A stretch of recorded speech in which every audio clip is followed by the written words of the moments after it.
마시면 서로 민망하잖아요. 그죠? 편안하게. 자, 그 다음에 5번에 가면은 이 수요 공급 변화 요인 물어봤죠? 그 대체제하고 보완제 개념은 이제 구별이 되실 거예요. 그죠? 예. 대체제는 뭐를 대체제라고 그래요?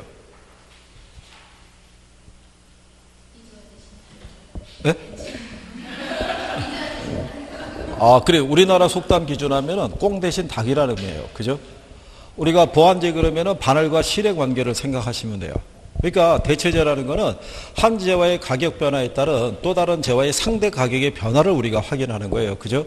그래서 여러분 시험에 뭐라고 주냐면요. 단독주택과 소형 아파트가 무슨 재라고 할 때, 대체재라고 할 때 단독주택의 가격이 뭐 하면요. 예, 상승하면 소형 아파트의 수요 있죠. 수요는 뭐 하고요. 소형 아파트의 가격은 이게 시험에서 이런 형태로 기출로 나왔었어요. 이렇게. 그러면 얘하고 서로 무슨 관계래요? 근데 얘가 가격이 뭐 한 거예요? 상승했겠죠. 그러면 단독주택의 수요는 어떻게 돼요? 감소하겠죠. 얘는 줄어드는 대신에 소형 아파트의 수요와 가격이 다 뭐 하는 거예요? 이게 상승하겠죠. 그러니까 한 재화의 가격의 움직임에 대해서 반응을 같이 가는 애들이 대체재라고 보시면 돼요. 그러니까 대신 뭐 할 수 있다는 거예요? 소비할 수 있는 거예요. 그러니까 소비자들은요, 두 개의 재화에 뭐가 같으면요, 효용이 같으면 가격이 싼 걸 선호하는 거예요. 여러분들도 그렇게 하지 않으신가요? 마트에 가서 소비할 때? 자, 어쨌든 간에 그 대체재하고 보완제 관계는, 근데 여러분 시험에는 수요 측면에서는 주로 뭐를 물어봐요? 대체재를 물어봐요. 보완제를 가지고 답으로 유도한 케이스가 거의 없어요. 거의 대체를 가지고. 근데 대체재를 가지고 요걸 얘기하는 거죠.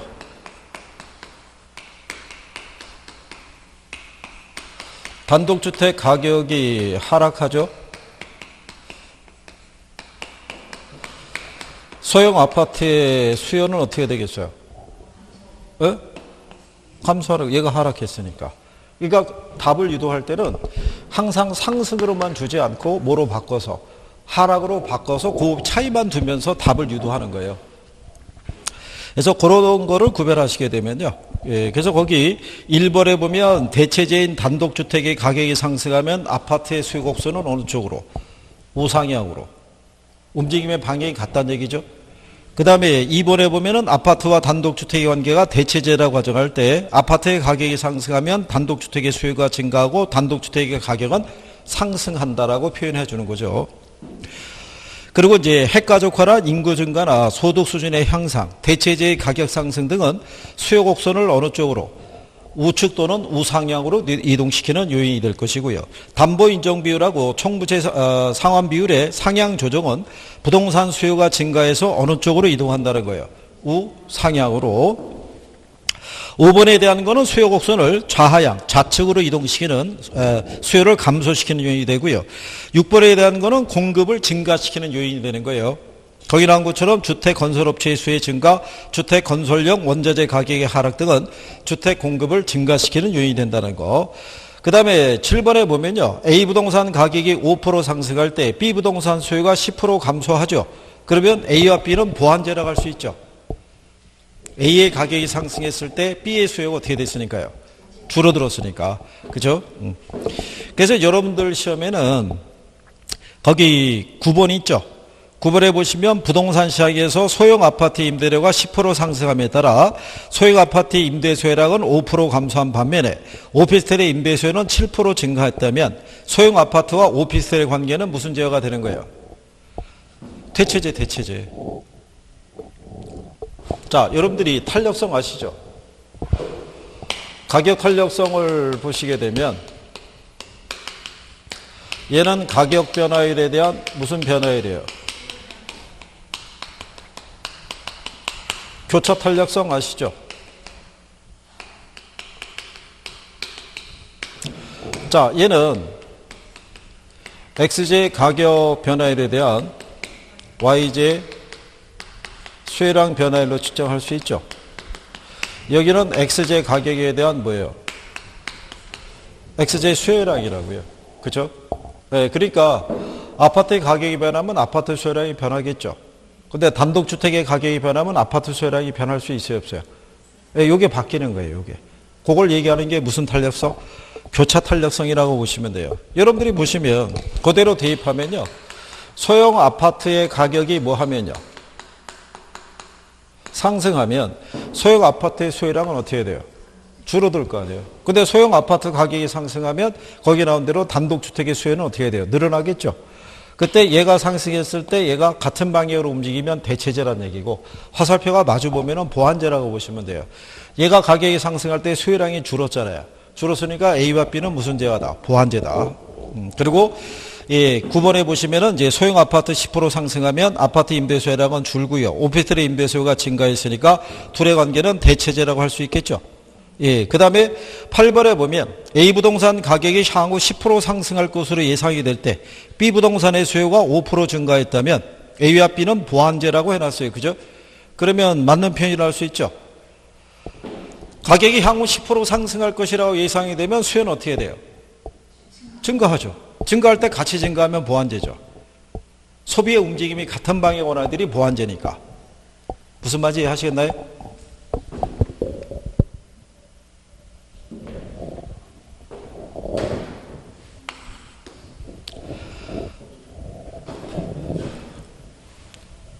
자, 여러분들이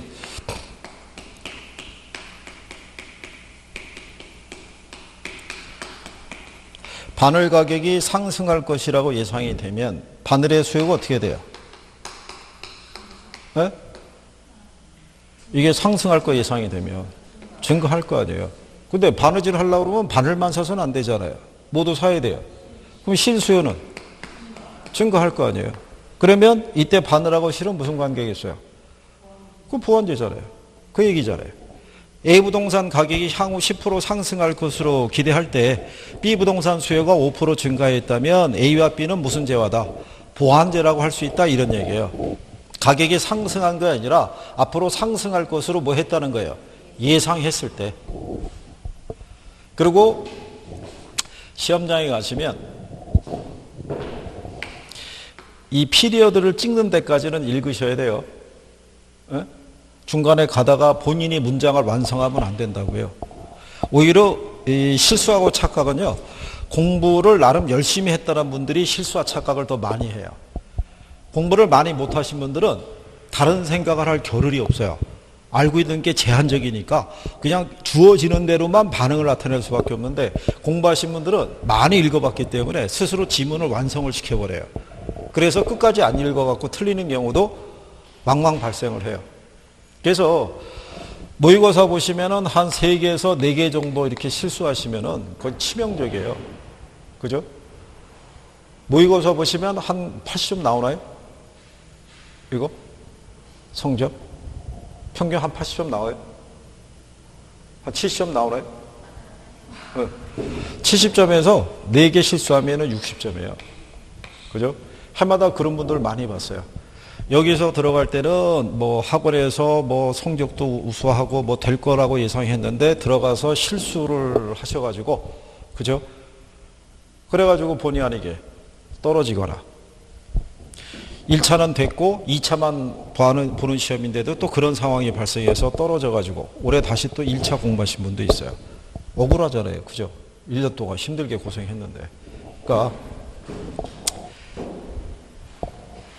시험 끝나면 결과가 나오죠. 결과가 나오면 뭐 여기 이 학원에서는 몇 분이나 합격할지 모르겠는데 합격 여부가 나중에 결정이 나오면 이상해져요. 이 도시의 분위기가. 그죠? 합격원들은 막 돌아다녀요. 그죠? 불합격한 분은 당분간 지역사회 얼굴 안 내밀어. 부딪힐까봐. 아니 생각해 보세요.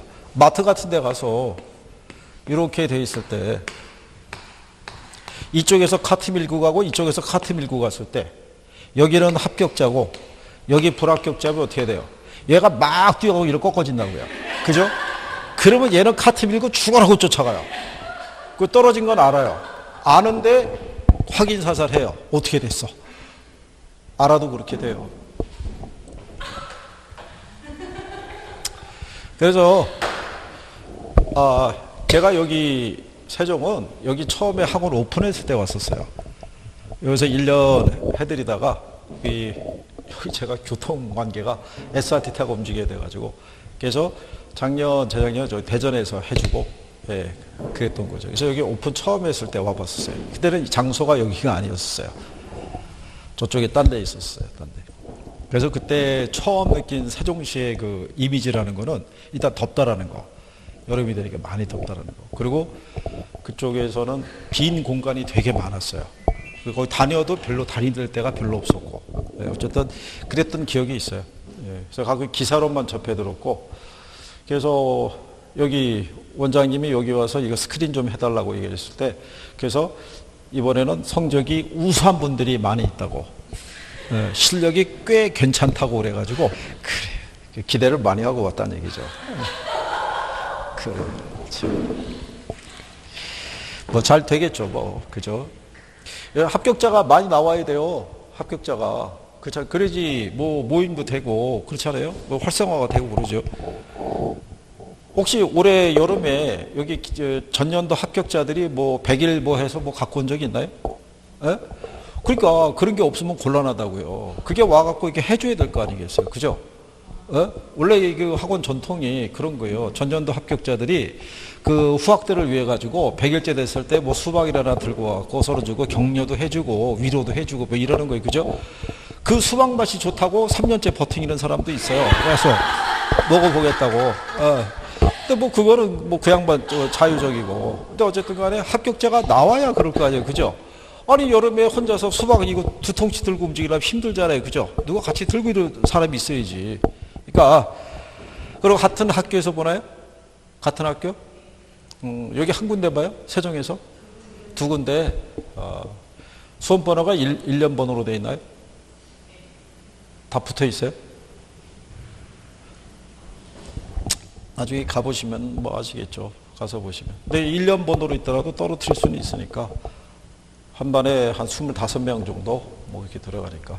그러니까 실수 안 하시고 착각만 안 하셔도 될 거예요. 그죠?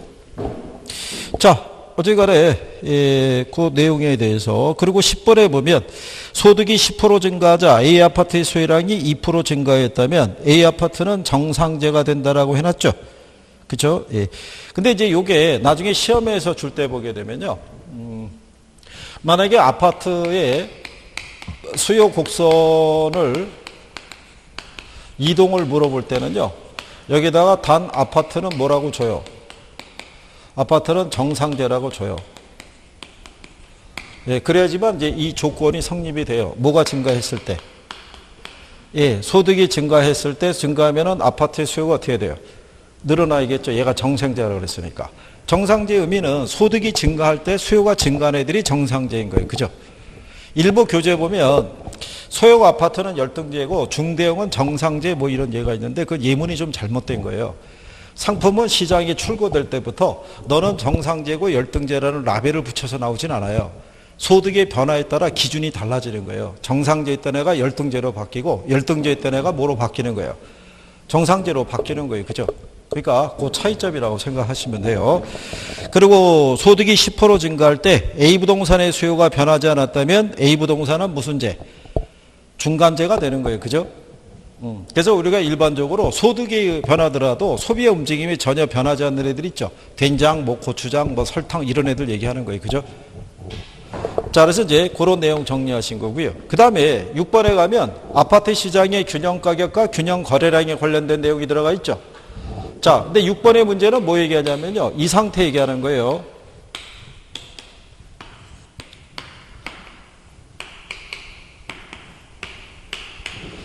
이 상태를 가정하는 거예요. 무슨 상태에서? 예, 균형 상태에서. 균형 상태에서는 수요량하고 공급량이 어때요? 예, 같은 상태죠. 이 상태에서 얘만 변하거나 얘만 변하든가 아니면 둘이 동시에 변할 수 있어요, 없어요? 예, 동시에 변할 수 있다라고 생각하시면 돼요. 그럴 때 여러분들이 알아두실 거는 초과 수요하고 초과 공급의 관계만 정확하게 알아두셔도 여기서는 문제가 나오는 유형이 예전에는 얘네가 이동하는 걸 물어봤는데 요즘은 탄력성을 대입해서 물어봐요. 주로 물어볼 때 그러니까 그쪽에 대한 변화를 잘 알아두시면 무난하게 풀 수 있을 거라고 생각해요. 그죠? 그래서 일단 여러분들이 하시는 게 초과 수요 상태는 가격이 어떻게 되겠어요? 상승하는 거고요. 초과 공급이면 가격이 하락하는 경우죠. 예, 그러면 거기 1번에 보시면 인구의 증가로 수요가 증가하는 경우 있죠. 그때 조건은 뭐겠어요? 이 상태예요, 이 상태. 문제 줄 때 보면 이렇게 무슨 상태라고 주는 거예요. 우하향하는 수요 곡선과 우상향하는 공급 곡선의 균형 상태를 가정한다라고 줘요. 그럴 때 인구의 증가로 뭐가 증가했대요? 그러면 얘가 증가할 때 공급은 어떻다는 얘기예요? 공급은 불변이라는 얘기예요. 그죠? 예, 불변인 상태에서 균형 가격하고 뭐를 물어볼 때, 예, 균형량을 물어볼 때 양이 어떻게 돼요? 예? 양이 증가하죠. 그렇죠? 근데 뭐만 증가했다는 거예요? 얘만. 공급은 그대로인 상태에서 뭐만? 수요만 증가했으니까 무슨 상태가 돼요? 초과 수요. 그러니까 가격은 어떻게 돼요? 가격은 상승하는 거예요. 그죠? 자, 그러면 뭐가 증가했대요? 공급이. 양은 어떻게 돼요? 증가한 거예요. 근데 뭐만 증가한 거예요? 공급만 증가했다고요. 수요는 그대로인데 뭐만? 공급만. 그게 무슨 상태가 돼요? 초과 공급. 그럼 가격은 하락하는 거예요. 같이 증가했지만 초과 수요가 되느냐 초과 공급이냐에 따라서 가격의 움직임은 틀려지는 거예요. 그죠? 근데 둘이 같이 움직일 수도 있어요, 없어요? 있죠? 그러면 얘도 증가하고요. 얘도 증가했대요. 조금 아까 얘기는 따로따로 증가한 걸 얘기한 거고 지금은 동시에 같이 증가했다는 거죠. 그죠? 자, 그러면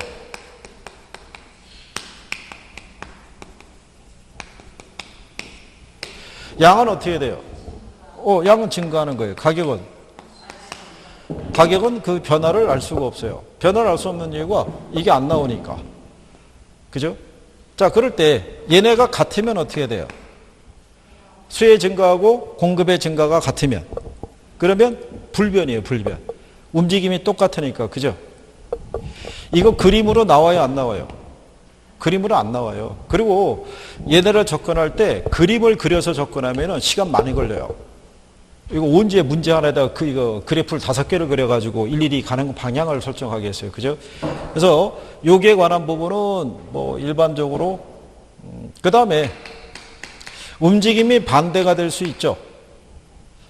얘는 증가하고 얘는 감소할 수 있어요. 그죠? 그러면 가격은 어떻게 돼요?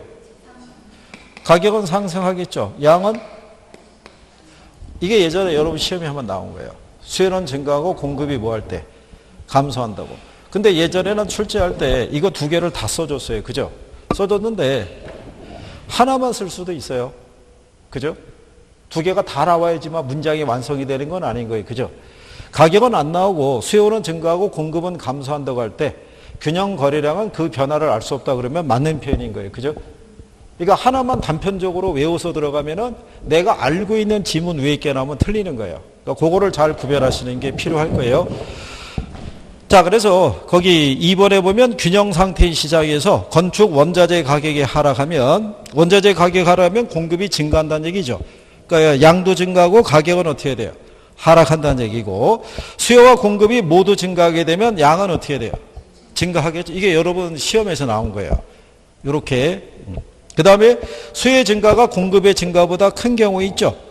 예. 그때는 무슨 상태냐면 초과 수요죠. 가격은 상승하고 둘 다 증가했으니까 양은 어떻게 돼요? 증가할 것이고.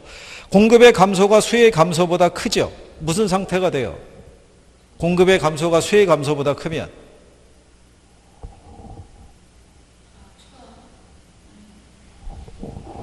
아니,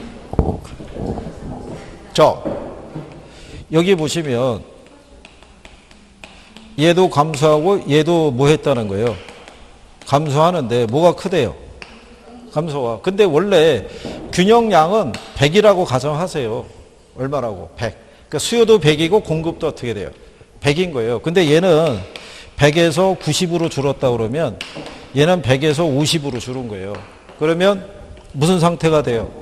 초과수요. 그러면은 가격은 상승할 거예요. 그죠? 근데 거래량은 당연히 줄어들겠죠. 무슨 말인지 아시겠나요? 그러니까 균형 상태에서의 양은 100을 기준으로 했을 때 간단하게 초과수요인지 초과공급인지를 판단할 때는 본인이 읽고 판단하는 게 제일 빠른 거예요. 그죠? 자, 그래서 그런 내용이고요. 그 다음에 수요가 증가하고 공급이 감소한다면 균형 거래량은 그 변화를 알 수 없겠죠. 또 수요가 감소하고 공급이 증가하면 균형 가격은 하락한다 그러면 맞는 표현이죠. 자, 그것도 마찬가지예요. 만약에 움직임이 반대로 나오죠. 수요는 증가하고 공급은 뭐 한대요? 예, 감소하고요. 수요는 감소하고 공급은 뭐 한대요? 예, 증가한다. 그러면은 이때 가격은요, 수요가 움직일 때는 같은 방향으로 가고요. 공급이 움직일 때는 반대 방향으로 움직이는 성질이 있어요. 그러니까 얘를 보고 판단하면 돼요. 얘는 증가하고 얘는 감소하면 가격은 상승하고, 얘가 하락하고 얘가 증가하면 가격은 하락한다고 보시면 돼요. 움직임이 반대로 갔을 때는 뭐를 보고? 수요의 움직임을 보고 판단하셔도 된다는 얘기예요. 그래서 여기 7번에 보면요, 수요가 감소하고 공급이 증가하죠. 그러면 가격은 하락한다고 보시면 되는 거예요. 자, 그 다음에 그 8번, 9번, 10번, 11번, 12번 있죠? 예, 일단 8번서부터 11번 사이에 보시면, 요즘은 이제 나오는 게 뭐냐면, 자, 수요와 공급이 변했을 때 상대적인 탄력성의 크기에 따라 가격의 변화가 더 클 수도 있고 작을 수도 있죠. 그렇죠? 예, 그럴 때는 가격 변화율은 어떨수록 커요? 비탄력적일 때 큰 거예요. 그러니까 가격이 오르면 더 크게 오르고 내리면 더 크게 하락하는 거예요. 그죠? 가격 변화율은 어떨 때가 크다고요? 비탄력적일 때. 그러면 뭐가 증가할 때요? 수요가 증가할 때 공급이 비탄력적일수록 가격은 어떻게 돼요?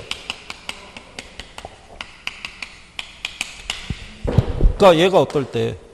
비탄력적일 때. 그러면 수요가 증가하면 가격은 어떻게 돼요? 가격은 상승하잖아요. 상승하는데 얘가 비탄력이면 더 크게. 무슨 말인지 아시겠어요? 그러면 수요가 반대로 뭐 하면? 감소하죠. 감소한다는 얘기는 가격이 뭐 하는 거예요? 하락. 얘가 비탄력이면 더 크게 하락하는 거예요. 무슨 말인지 아시겠어요? 대신에 양의 변화는 반대인 거예요. 양의 변화는 적은 거예요. 비탄력적이니까. 탄력적과 비탄력적은 구별할 수 있죠. 그러니까 시험장에서 출제자들이 제일 많이 쓰는 것 중에 하나가 이거예요. 작년 시험이 이렇게 준 거예요. 수요가 증가할 때 얘가 탄력적일수록 균형 가격의 변화폭은 더 크다 그러면 틀릴 거 아니에요. 그게 답이었다고요. 무슨 말인지 아시겠죠?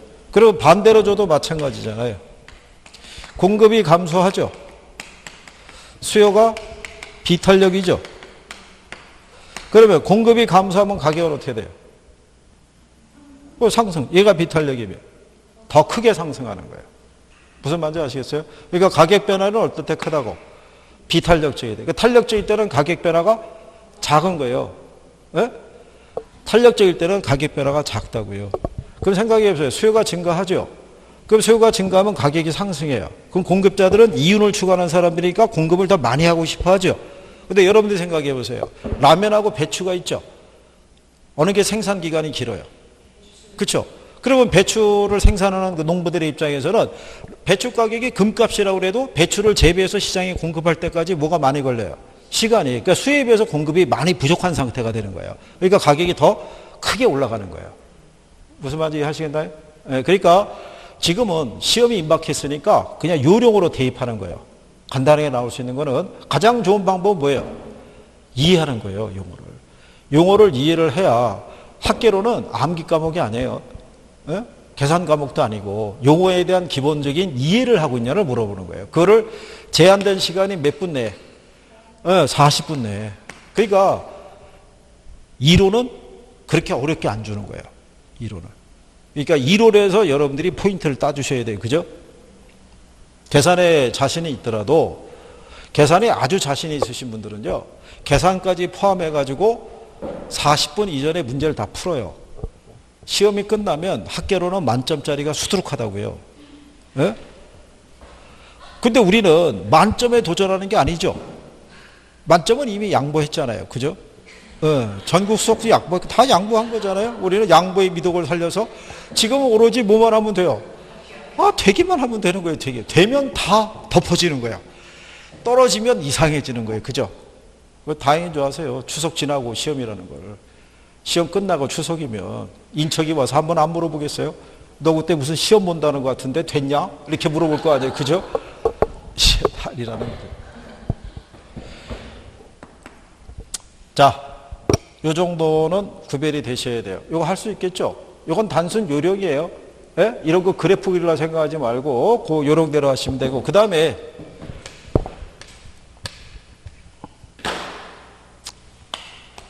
이 기울기가 뭐예요? 예? 자, 이렇게 주어지면 이건 수요나 공급이나 똑같아요. 그죠? 이게 기울은 둘 다 0이에요. 그죠? 이게 그럼 얘가 뭐냐면 완전 비탄력적이죠. 그 얘가 어디서 뻗어 올라간 거예요? 수량축에서. 그죠? 그래서 완전 비탄력적이면 양이 불변해요.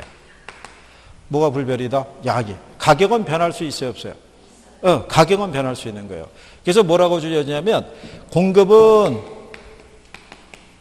완전 비탄력적이고요. 수요 곡선은 우하향하는 수요 곡선이 있대요. 이 상태에서 수요가 감소하죠.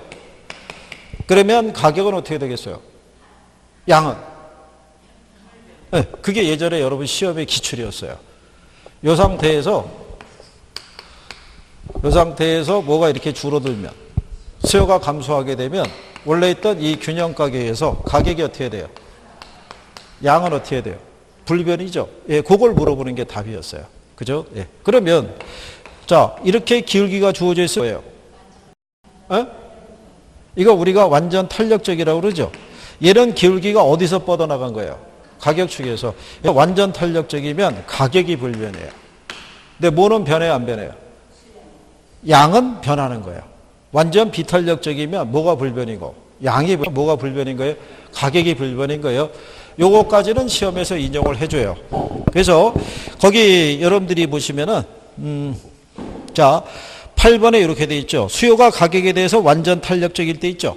공급이 증가하면 가격은 불변이고 양은 어떻게 돼요? 증가한다. 가격에 비해서 완전 비탄력적일 때 수요가 감소하면 가격은 어떻게 돼요? 하락하고 양은 변하지 않는다라고 얘기하는 거예요. 그죠? 그리고 그 밑에 보면 주택 수요가 증가할 때 공급이 비탄력적일수록 가격이 어떻게 돼요? 더 크게 상승하는 거예요. 무슨 말인지 아시겠죠? 그래서 비탄력적일 때가 무슨 변화가 커요? 가격의 변화가 크다라는 것을 꼭 정리를 해 두셔야 돼요. 무슨 말인지 아시겠죠? 그 다음에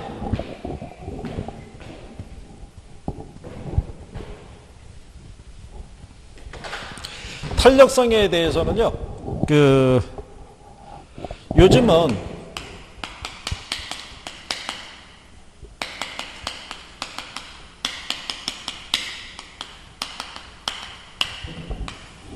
이거를 물어봐요. 개념하고 크기 있죠? 예, 근래 패턴이 그거고, 한 3년 전에는 주로 뭘 물어봤냐면, 수요와 공급의 탄력성에 영향을 주는 요인이 있죠? 예, 그거를 물어봤었어요. 그러니까 이게 패턴이 바뀌는 거예요. 같은 것만 갖고 계속 4년, 5년 쓸 수는 없잖아요. 그죠? 자, 일단, 여기 탄력성의 크기 있죠? 크기는 몇 가지로 구분해요? 크기는. 네? 아니, 그런 표정을 짓고 저를 쳐다보면 이상해지잖아요. 그죠? 뭐, 얘기를 해 주셔야지. 그잖아요? 자, 일반적으로요, 우리가 이 탄력성 얘기할 때 무슨 탄력성을 기준으로 하면, 가격 탄력성을 기준하게 되면, 가격의 변화율에 대한 무슨 변화율이에요? 예, 수요량의 변화율이죠. 자, 그럴 때 가장 기본적인 탄력성이 뭐냐면 가격이 변할 때 수요량이 같은 크기로 변하는 애를 뭐라고 그래요? 네.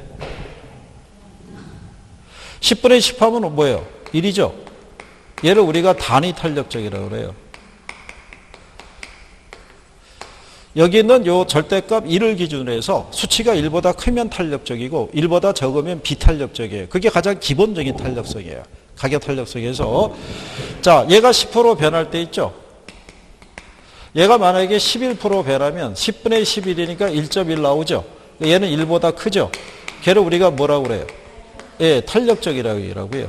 얘가 10% 변할 때 얘가 9% 변하면 10분의 9니까 0.9 나오겠죠. 1보다 작은 애를 뭐라고 그런다? 예, 비탄력적이라고 그래요. 그래서 이게 가장 일반적인 탄력성이고요. 특수한 형태의 탄력성이 두 가지가 있죠. 하나가 뭐가 있어요? 완전 탄력적. 또 하나가 뭐가 있어요? 완전 비탄력적. 자, 그랬을 때 여기서 완전 비탄력적인 애는 기울기가 어떻게 돼요? 이거 수직선. 이건 수요나 공급이나 똑같아요. 부호는 뭐로? 0으로 표시하는 거예요. 여기까지 나오는 거예요. 그죠? 완전 탄력적일 때는 기울기는 수평이 되고요. 부호는 무한대로 표시할 수 있어요. 그죠? 자, 그러면 얘네는 1이고 1보다 크고 1보다 어떻게 돼요? 작다라고 얘기한 거예요. 그죠? 그래서 작년 여러분 시험에는 탄력적이라는 말이 무슨 말인지, 비탄력적인 말이 무슨 말인지를 물어본 거예요. 지문으로. 그리고 0이라는 거, 0일 때 완전 비탄력적이라는 것 있죠. 그걸 지문을 두 개씩 활용한 거예요. 수요곡선의 기울기가 수직선일 때 완전 비탄력적이라고 한다. 토지 공급의 가격 탄력성이 완전 비탄력적일 때 0이라고 한다. 뭐 이런 식으로 준 거예요. 그럼 탄력적이라는 것은 가격의 변화에 비해서 뭐가 커요? 양의 변화가. 비탄력적이라는 것은 양의 변화가 작겠죠. 예, 그거를 시험 지문에서 활용을 해요. 그래서 기본적인 성격은 알아둬야 돼요. 그러면 얘가 탄력적이 되는 이유가 어디 있겠어요? 뭐가 많아서. 대체제가 많은 거예요. 뭐가 많을 때? 대체제가 많으면. 그죠? 뭐 설마리 뭐 예전에 신랑감을 구할 때 조건이 맞는 사람들이 많이 있었으면 지금을 선택하지 않았을 거라는 분들이 많이 있어요. 그죠? 앞전에 학원에 가서 과거로 돌아가고 싶다면 언제로 돌아가고 싶냐고 물어봤더니 학원 수강 이거 할 때 시점으로 돌아가겠다는 분도 있고 결혼을 결심할 때로 돌아가겠다는 분들도 있고 거기까지는 저희가 책임질 수는 없고 어쨌든 그렇다는 거예요. 수요 측면에서는 탄력적일 때로 뭐가 많을 때, 대체제가 많을 때, 그죠? 그러면 단기가 있고 장기가 있어요. 그죠? 수요하고 공급이 있어요. 자, 수요 단기의 탄력이에요, 비탄력이에요? 공급은? 장기에 얘는 똑같은 거예요.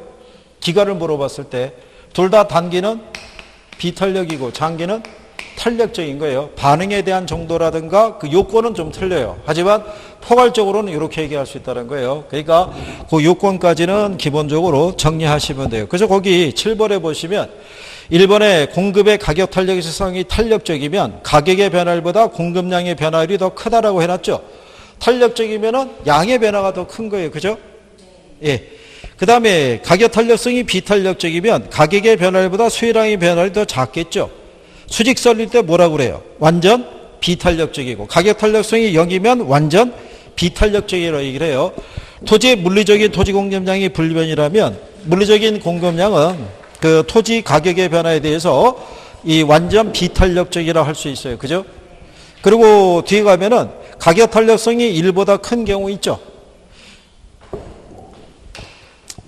자, 임대료가 변할 때 임대업자의 총 수입은 탄력성의 크기에 따라 틀려져요. 그죠? 예. 그러면 비탄력적일 때, 탄력적일 때 어느 때 임대료 올려야 돼요?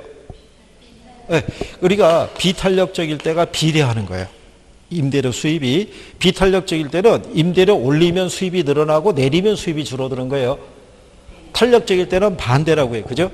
무슨 말인지 아시겠나요? 그래서 거기 보면 그 6번에 수요의 가격 탄력성이 1보다 클 때 1보다 큰 경우가 무슨 상태예요? 그렇죠? 탄력적일 때 임대료가 상승하면 수입이 줄어요. 반대라고 해요. 근데 비탄력적에 올리면은 수입이 늘어나는 거예요. 그죠? 그 이유가 왜 그러냐면 대체제가 없어서 그래요. 자, 현실적인 임대주택 시장에서 매년 보게 되면 그 집주인들이 보증금이나 아니면 월세를 올려달라고 그래요. 근데 임차자들은 다른 곳에 쓰는 걸 줄여서라도 그거를 맞춰줘요. 이유가 뭐겠어요? 걔를 대신할 만한 대체제가 없는 거예요. 그렇죠? 돈을 공급하는 기업의 입장에서는 매년 가격을 어떻게 해야 돼요? 올리는 거예요. 그래서 여러분들이 잘 아시는 된장, 고추장 뭐 이런 애들 있죠? 걔들은 매년 가격 담합을 하는 거예요. 그러니까 하나 오르면 걔만 오른 게 아니라 나머지 애들이 다 오른다고요. 그러니까 누가 그해 가격을 누가 선도할 것이냐를 자기들끼리 정하겠죠. 그런 걸 이제 감시 감독하는 게 공정거래위원회인 거예요. 우리나라에 보면 과점시장이 되게 많은 거예요. 그죠? 예, 하다못해 국수라든가 잽은 이것도 과점이에요. 그 빙과류 있죠? 아이스크림. 그것도 과점이에요. 그래서 과점인 시장이 되게 많아요. 그래서 성분이 비슷해가지고 하나 가격이 올라서 다른 거 먹을까 보면은 걔도 가격이 올라가 있어요. 예, 그러니까 어쨌든 뭐 그렇다고 보시면 되겠고. 그래서 거기 보시면 자, 대체제의 존재 여부는 가격 탄력성을 결정하는 중요한 요인이 되죠.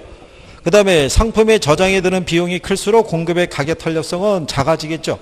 작아진다는 얘기가 비탄력적인 거예요. 크다라는 얘기가 탄력적이라는 얘기고, 그래서 단기의 비탄력이고 장기가 어떻게 돼요? 탄력적인데, 거기 9번에 보시면 생산에 소요되는 기간이 짧을수록 탄력적이 되는 거예요. 그죠? 예, 그 기간이 길어질수록 뭐가 된다? 비탄력적인 거, 요건이 틀리다는 것 정도 알아두시면 될 거예요. 그래서 뭐 그 정도는 구별할 수 있으시면.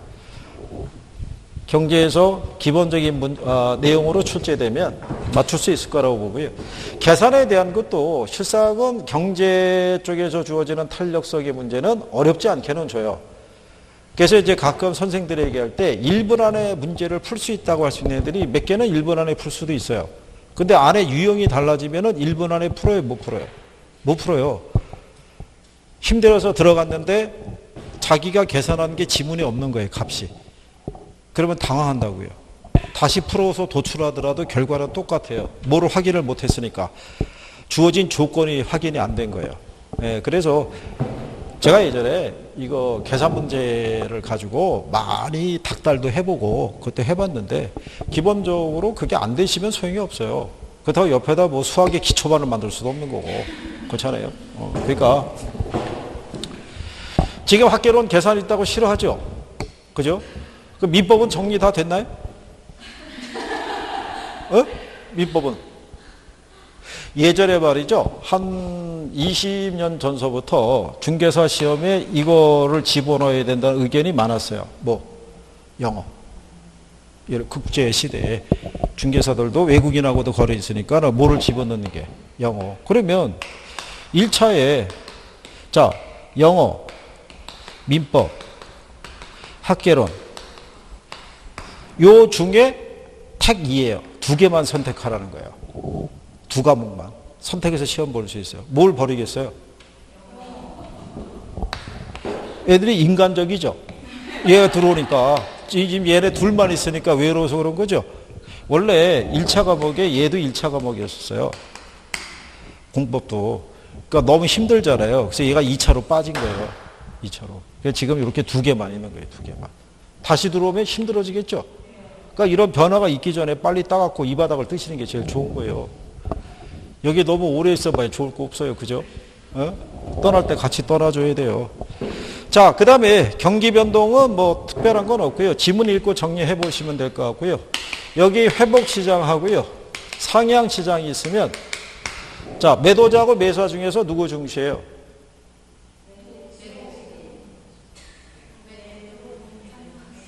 아니, 경기가 좋아져서 부동산 가격이 계속 오르죠. 그러면 물건을 안 내놓는 거예요. 그러니까 중개업자 입장에서는 물건을 잡는 게 중요하다고요. 그러니까 여기는 매도자를 중시한다고요. 여기서 과거의 사례 가격은 다 뭐가 되는 거예요? 얘가 상이면 뒤에 들어오는 하로 들어와야 되는 거예요. 그 다음에 후퇴가 있고 그 다음에 하향이 있죠. 그 얘는 매도자, 매수자 중에서 누구 중시하겠어요? 매수자 중시하는 거예요. 가격이 떨어지고 있으면 매수자들은 관망세로 돌아서는 거예요. 더 떨어진 다음에 사야 되니까. 그러니까 이때는 누구를 확보하는 게 중요한 거예요. 매수자, 물건은 많은 거예요. 그죠? 그러면 과거의 사례 가격은 새로운 거래에 뭐? 얘가 하면 얘가 상으로 들어오면 돼요. 반대로. 그러면 안정시장이라고 있죠. 안정시장은 매도자, 매수자 중에서 누구? 안정시장은 둘 다 중시하는 거예요. 둘 다. 이 안정시장은요, 이 소형 평형 아파트를 중심으로 형성된 주거예요. 그러니까 매물도 꾸준히 나오고 매수세도 꾸준히 있는 거예요. 우리나라에서 실수요층이 제일 두터운 데가 거기에요. 소형 평형 아파트 있죠. 경기가 아무리 안 좋아도 결혼하면은 뭐가 필요해요? 주거 공간이 필요로 한다고요. 거기는 거래가 꾸준한 거예요. 그러니까 여기는 매도자, 매수자 양쪽을 다 중시하는 거예요. 유관 시험에 나온 거예요. 무슨 말인지 아시겠죠? 저 혼자 주장하는 게 아니라고요. 선생이 시험이 임박하면은 제가 개인적으로 판단해서 내리는 거를 알려줄 수는 없어요. 무슨 말인지 아시겠나요? 예, 그러니까 보편적이고 객관적인 것만 얘기해 드리는 거예요. 그래서 그것까지는 그렇게 정리하시고, 거미지 모형을 보시게 되면요, 시장 공급자들이 있죠. 시장 공급자들은 과거, 현재, 미래 무슨 가격에 반응을 해요? 에? 자, 과거를 버리고 얘기해 보세요. 무슨 가격에 반응해요? 그리고 현재 가격에. 현재 가격에 반응을 하는데 실제 물량은 다 함께 들어온다는 거예요. 그죠? 이유가 뭐 때문에 그래요? 생산해서 들어올 때까지가 시간이 걸리는 거예요. 그죠? 우리가 부동산 경기를 뭐라고 얘기를 해요? 건축 경기라고 해야죠. 그렇잖아요. 경기의 흐름은 대부분 생산활동을 중심으로 파악하는 거예요. 그러니까 부동산은 기본적으로 수요의 움직임에 비해서 공급의 움직임이 뒤처질 수밖에 없어요. 그래서 최초의 균형에서 새로운 균형으로 이동할 때 뭐가 많이 걸리는 거예요? 시간이 많이 걸리는 거예요. 근데 균형 조건을 보면 수렴형이 있고 발산형이 있고 순환형이 있죠. 그렇죠? 셋 중에 뭐가 중심이에요? 에? 얘가 왜 중심이겠어요? 수렴형이. 부동산 시장은 얘밖에는 없어요. 얘밖에는 못 나타난다고요. 부동산 시장에서 공급이 탄력적일 수가 없죠. 비탄력이잖아요. 수의 움직임과 공급의 움직임이 같을 수가 없잖아요. 대부분 수의 움직임에서 공급의 움직임이 뒤처지죠. 그래서 거미집 이론이 부동산 경기가 진폭이 크다라는 것 있죠. 타성기간이 존재하는 걸 가장 잘 설명해 주는 게 거미집 이론이에요. 무슨 말인지 하시겠나요? 예, 그래서 뭐를 중심으로?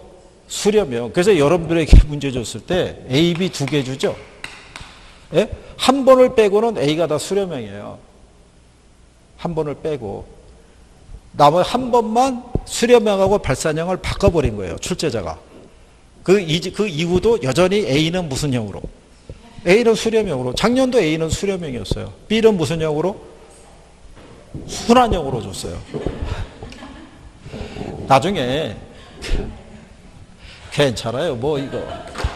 만약에 예를 들어서 여러분 시험에 나왔을 때 이렇게 한번 줬을 거예요.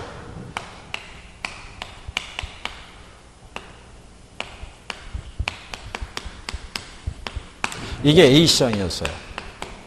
이렇게 줬을 때 여기가 보면은 수량이 들어가 있죠. 이 수량이 들어가는 건 기울기를 물어보는 거예요. 여기 가격이 들어가면 뭐를? 가격이 들어가면 그건 탄력성을 물어보는 거예요. 바뀌어가지고. 근데 이제 작년에 여러분 시험에서 물어봤을 때 아마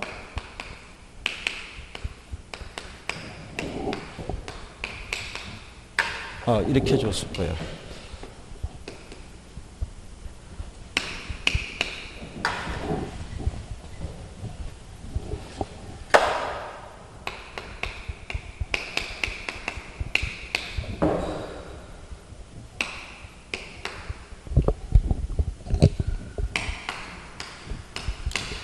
작년 문제는 이거였어요. 재작년에 이게 나왔고. 근데 작년에 이게 줬을 때 여기 가격이 들어갔죠. 그러니까 이거 뭐 물어보는 거예요? 탄력성 물어보는 거예요. 근데 물어봤을 때 얘는 그대로 QD로 줬죠. 양을. 근데 얘는 몇 킬로 준 거예요? 3QS로. 그럼 출제자는 여기서 마이너스 20에 대한 것 있죠. 예, 이거를 3으로 나눠서 계산하는 취지가 아니고 얘가 포인트라고요. 6P죠. 6을 3으로 나누면 2P잖아요. 그러면 얘도 2P고 얘도 2P면은 무슨 형? 그럼 순환형이라 순환. 같으니까. 이거를 실질적으로 다 그렇게 계산하라고 유도하는 건 아닌 거예요. 그러니까 출제자들이 문제를 줄 때 선생들이 봤을 때 1분이라고 얘기하는 거는 푸는 요령을 알았을 때 1분이라는 거예요. 푸는 요령을 모르면 1분이 돼야 안 돼요. 그 1분이 안 되는 거예요. 알아야지만 1분에 풀 수 있는 거예요. 자, 어쨌든 그러면 거미집 모형은 자, 주거용이 있고 상업용, 공업용이 있으면 어디서 강하게 나타나요? 주거용이 있고 상업용, 공업용이 있으면 어디서 거미줄 모양이 더 강하게 나타나요? 자, 주거용을 버리고 상업용, 공업용에서 더 강하게 나타나는 거예요. 무슨 말인지 아시겠죠? 예, 그런 내용까지 거미줄 모양은 뭐 딱히 어려운 거 없으니까 예, 그걸로 정리하시면 되고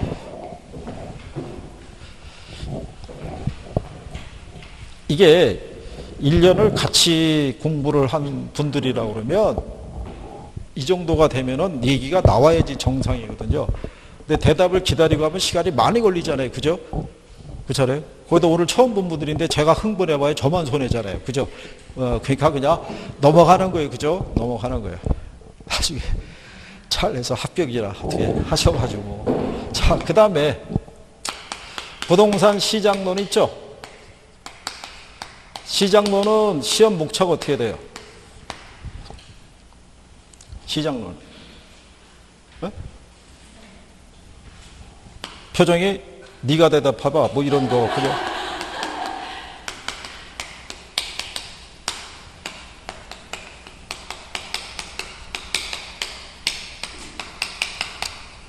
이거 두 가지예요. 시장하고 입지비 공간 구조론하고 두 개예요. 그러면 여기 시장 안에서는요. 보편적으로 부동산 시장의 특성 및 기능, 그 다음에 주택시장에 관해서, 그 다음에 효율적 시장 이론에 대해서, 그 다음에 입지 및 공간 구조론에서는요. 지대론, 도시공간 구조이론, 그 다음에 입지론. 자, 이런 식으로 목차가 되어 있어요. 그죠? 자, 작년 같은 경우에는요, 얘 출제했고요, 얘 출제했고, 얘 나왔어요. 그죠? 그리고 효율적 시장 이론에서 또 출제했던 거예요. 그러니까 평균적으로 얘네한테는 한 4문제 있죠. 예, 4문제에서 최대 5개까지 형성이 될 수 있고요. 입지론 안에서는 이론 물어볼 수 있고, 모두 물어볼 수 있어요. 여기 효율적 시장 이론에서도 이론 물어볼 수 있고, 모두 물어볼 수 있다. 계산. 작년에 여기 계산도 나온 거예요. 계산에서 정보의 현재 가치 있죠? 예, 그거 계산한 문제가 나온 거예요. 그렇게 해서. 그런데 이제 요즘에 나올 때 특징 중에 뭐냐면 부동산 시장을 물어볼 때는 시장의 특성과 기능이라는 제목을 달고 들어오는 게 아니고요.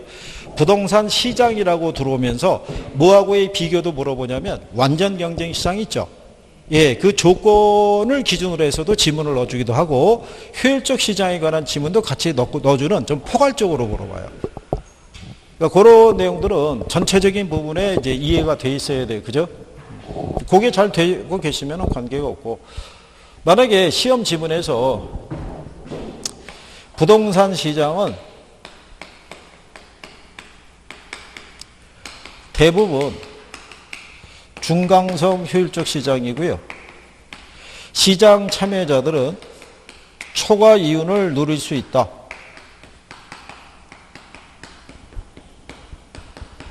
그 맞아요, 틀려요? 부동산 시장은 대부분 중강성 효율적 시장이고 시장 참여자들은 초과 이윤을 누릴 수 있다. 에?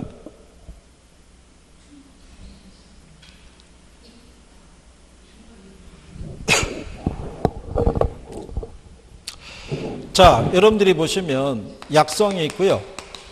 중강성이 있고 그 다음에 뭐가 있어요? 강성.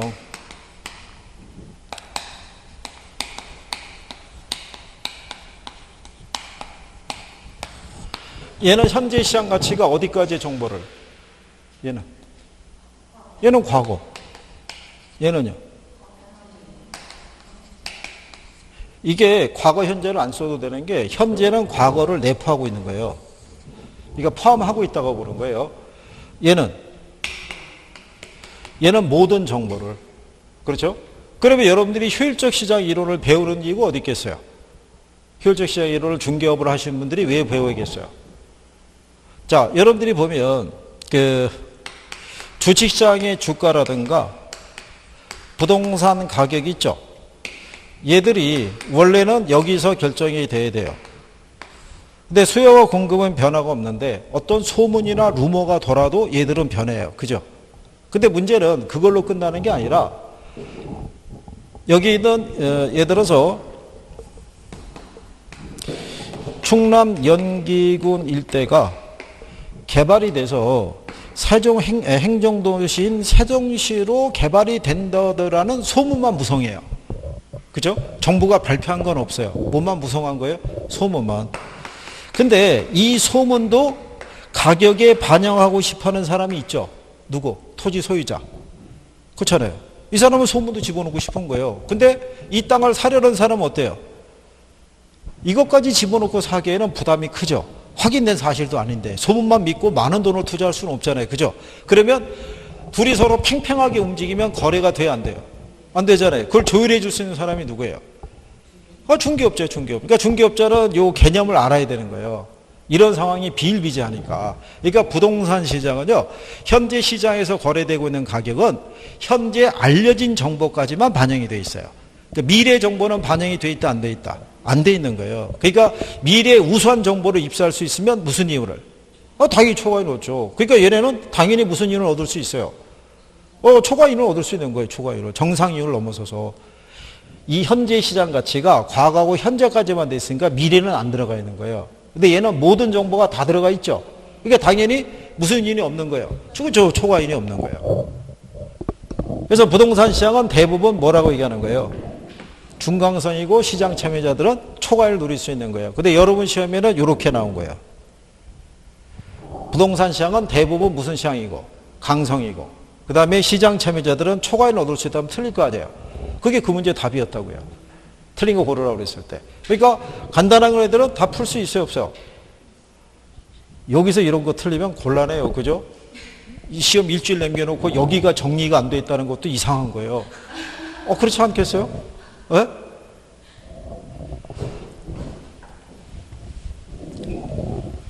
여과 아시죠? 여과. 상향 여과는 뭐를 상향 여과라고 그래요?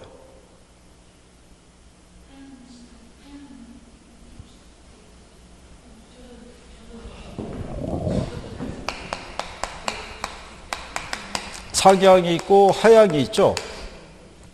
이게 여과라는 게 이게 순환 과정이에요. 이게 주택이 시간이 지나면 질적인 변화가 나타날 수 있죠. 소득의 변화가 있을 수 있어요, 없어요? 있잖아요. 그래서 주택이 상하로 이동하는 현상을 나타내는 거예요. 얘는 하위 계층에 사용하던 주택이 뭐로? 얘는 상위 계층에 사용하던 주택이 뭐로? 근데 그냥 넘어가진 않죠. 얘는 뭐를 거치고 얘는 뭐를? 그러니까 예를 들어서 이런 거예요. 시장에 가게 되면 만약에 고급 주택이 있고 중급 주택이 있고요. 그 다음에 저급 주택이 있다라고 가정하자고요. 개별 주택 효용이 각각 30, 20, 10 이렇게 되어 있는데 1년을 단위로 일씩 줄어드는 거예요. 효용이. 그랬을 때 만약에 10년이 경과하죠. 10년이 경과하면 얘는 얼마로 떨어지겠어요? 20으로. 얘는 10으로. 얘는 제로일 거 아니에요. 그러면 얘가 뭐가 되는 거예요? 얘가 재개발되는 거예요. 재개발이 돼서 새롭게 효용이 얼마가 되는 30짜리 주택이 새롭게 지어지는 거예요. 그러면 여기 살던 사람이 일로 가겠죠. 그러면 이 사람이 살던 집이 비어 있을 거 아니에요. 이거를 얘네가 인수하고 들어가는 거예요. 이렇게. 그러다가 다시 또 10년이 경과하면 어떻게 돼요? 또 다운되겠죠. 그러면 같은 현상이 계속 되풀이 되는 거라고요. 그걸 우리가 여과라고 얘기하는 거예요. 자, 그래서 개념 정도는 알아두셔야 돼요. 그죠? 예, 주거분리 아시죠? 뭐를 주거분리라고 그래요? 주거분리. 아니, 그건 직주분리고. 지금 얘기하신 건 직주분리 얘기하시는 거고. 자, 우리가 도시화 등의 과정을 거쳐서 고소득층의 주거지역과 저소득층의 주거지역이 서로 분리되는 것을 뭐라고 그래요? 그걸 주거분리라고 얘기하는 거예요. 도시 전체에서도 발생할 수 있고 어디서? 근린지역에서도 발생할 수 있는 거예요. 무슨 말인지 아시겠나요? 여기 세종시잖아요. 그죠? 자, 여러분들이 보시면 도시 전체가 만약에 여기 우리 이제 충청권이 있다고 그랬을 때 원래 연기군이었던 애가 행정도시 뭐로 바뀐 거예요? 그래서 도시 전체적인 차원에서도 주거 형태가 달라질 수도 있죠. 근데 근린 지역에서도 발생할 수 있어요, 없어요? 있는 거예요. 내가 살고 있는 집 있죠? 그 바로 주변이 또 개발이 돼갖고 담장 하나를 이웃해서 하나는 고층의 아파트가 들어서고 그 길 건너는 바로 전통적인 농가주택이 그대로 있을 수도 있어요, 없어요? 그러니까 도시 전체에서도 발생할 수 있고 어디서도 발생할 수 있는 거예요. 근린 지역에서도 발생할 수 있는 거예요. 그죠? 기본적인 성격. 불량주택이 발생하는 원인은 어디 있어요? 불량주택이 발생하는 원인. 에? 소득이 낮아서. 예, 그래서 불량주택 문제를 해결하려고 그러면 소득을 높여주면 돼요. 그죠? 기억하시겠나요? 네. 그래서 거기 나와 있는 9번에 보시면 시장의 특성 및 기능에 관한 설명이다. 옳은 거 물어봤을 때요. 거기 보시면 시장에서 정보의 비대칭성은 가격 형성의 왜곡을 초래할 수 있다고 그랬죠. 정보의 비대칭성이라는 게 뭐예요? 정보가 부족해서 나타나는 현상이에요. 부동산 시장에서는 감정평가를 필요로 하죠. 예, 감정평가를 필요로 한 이유를 하나만 대라고 그러면 이거예요. 정보의 비대칭성인 거예요. 그래서 우리가 감정평가를 통해서 적정한 가격을 도출할 수밖에 없다라고 보시면 돼요. 그 다음에 거기에 보시면요. 그 3번에 일반 시장에서 거래 비용이 많이 들고요. 수요자의 공급자의 시장 진출입에 제약을 받게 되죠. 그러니까 부동산 시장은요. 시장에 진출입할 때 제약이 있어요, 없어요?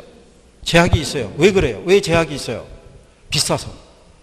비싸서 누구나 쉽게 거래하기 위해서 들어올 수도 없고 공급하기가 쉽지 않은 거예요. 그죠? 그래서 거기에 관한 것들이 여러분 시험이라든가 유관 시험에서 이렇게 출제를 한 거예요. 지문들이. 그러면 나중에 기출을 보시면은 썼던 지문을 또 써요, 안 써요? 써요. 기본적으로 한 60% 정도는 여러분들이 접했던 내용이 나오는 거예요. 그러니까 기본적인 요건은 정리가 되셔야 되는 거예요. 그래서 6번에 가면요. 부동산 시장은 부동산 재화 서비스가 교환되는 메커니즘이죠. 유형의 부동산 거래 및 무형의 이용과 관련된 권리도 포함이 돼야 안 돼요. 얘도 포함이 되는 거예요. 부동산 시장에서는 권리가 이전이 되는 거예요. 그렇죠? 예, 그래서 그런 내용 정도. 그리고 이제 9번에 조금 아까 칠판한 거 했었죠. 중강성 시장이고 시장 참여자들은 미래의 정보를 이용해서 뭐를 얻을 수 있어요?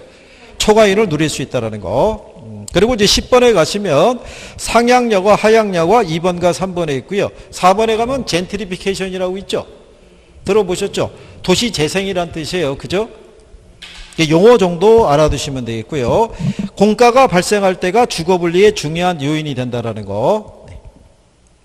그리고 9번에 가면 약성에서는 현재 가치에 대한 과거의 역사적인 자료를 분석해서 무슨 이윤을 획득할 수 있다는 거예요. 정상 이윤을 획득할 수 있다는 거. 그래서 효율적 시장에 관한 거를 정리하시면 되겠고요. 부동산 시장도 할당 효율적 시장은 될 수 있어요, 없어요? 할당 효율적 시장이 될 수 있다는 거예요. 무슨 말인지 아시겠죠? 그래요. 거기 뭐 안의 내용까지는 몰라도. 그리고 거기 제가 아까 경제에서 틀린 거 수정해 준 거 말고는 나머지 부분 설명 안 해드린 일단 긍정형이라고 보시면 돼요. 만약에 이게 오늘 여러분들에게 처음 해드리는 거예요. 이 자료가. 원래는 조금 늦게 해도 되는 건데 갑자기 이번 주에 여기서 이걸 해달라고 그래가지고 이걸 또 부랴부랴 작업해갖고 여기다 일단 올려드린 거예요. 그러니까 여기에 처음 하고 만약에 추정할 사항이 있으면 공지를 해드릴 테니까 거기서 추정하시면 될 거예요. 무슨 말인지 아시겠죠? 예, 잠깐 쉬었다가 11번부터 하죠.